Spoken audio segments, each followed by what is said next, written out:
Hello creative heroes, welcome back to another video. It's Thang and Michael. here today we will show you how to make a Instagram carousel post like the Chris Do. Chris Do is the godfather of Instagram carousel post, so let's just have a look at his creations.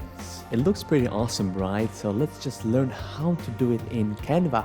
Let's go. First thing we're gonna do is finding the right typeface. Chris uses a pretty narrow font, which can be substituted by the one called Antonio Bold. Let's align it to the left and change the line height.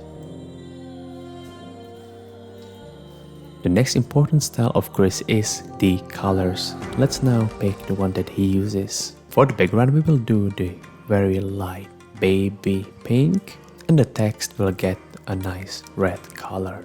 The next really important part of his carousel posts are little text in the corners. For those we will use the font called Open Source. In the right upper corner he puts the year.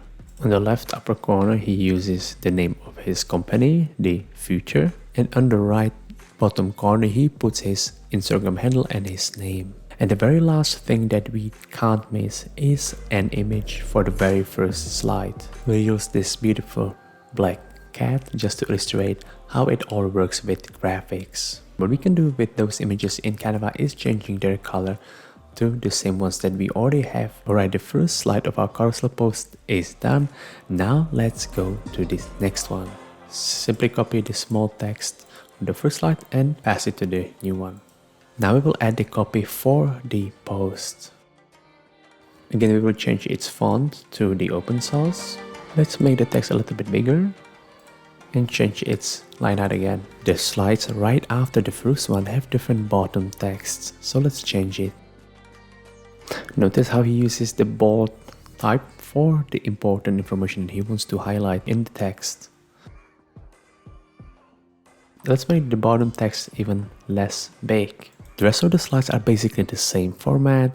They always have the upper and the bottom small text that somehow make it more designy, and the typo in the middle where he just writes his story.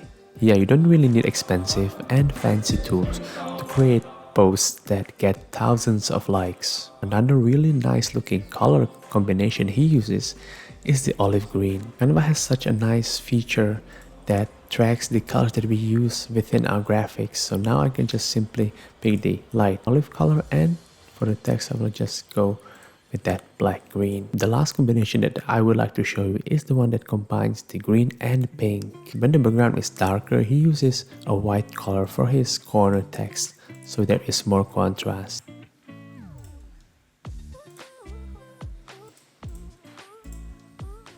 Now let's have a look at the structure of his carousel posts. The first slide is all about grabbing your attention, so there is always a strong typography with some descriptive image. The following slides are about keeping you reading and swiping left. So he's trying to build interest by storytelling. He's building the hype, so he keeps swiping. On the sixth slide, you are so far already with swiping that you just want to finish the swiping because no one wants to waste their time. The eighth slide is really important. That's where he delivers the value that he promised in his storytelling. The same he does on the ninth slide, usually giving you a quick win or something that is actionable and that inspires you. The last 10th slide is also really important. That's where he puts call to action, something that he wants you to do. Write a comment, follow a page, or just smash the like button. Hey Tang, why was it so slow? Was it? Anyway, I hope that you enjoyed the tutorial. Thank you so much for watching. Please hit the subscribe button. It's completely free for you. Just click, and it will bring really a lot of value to me. So thank you very much, and I will see you in the next Video. Thang and Michael. are out.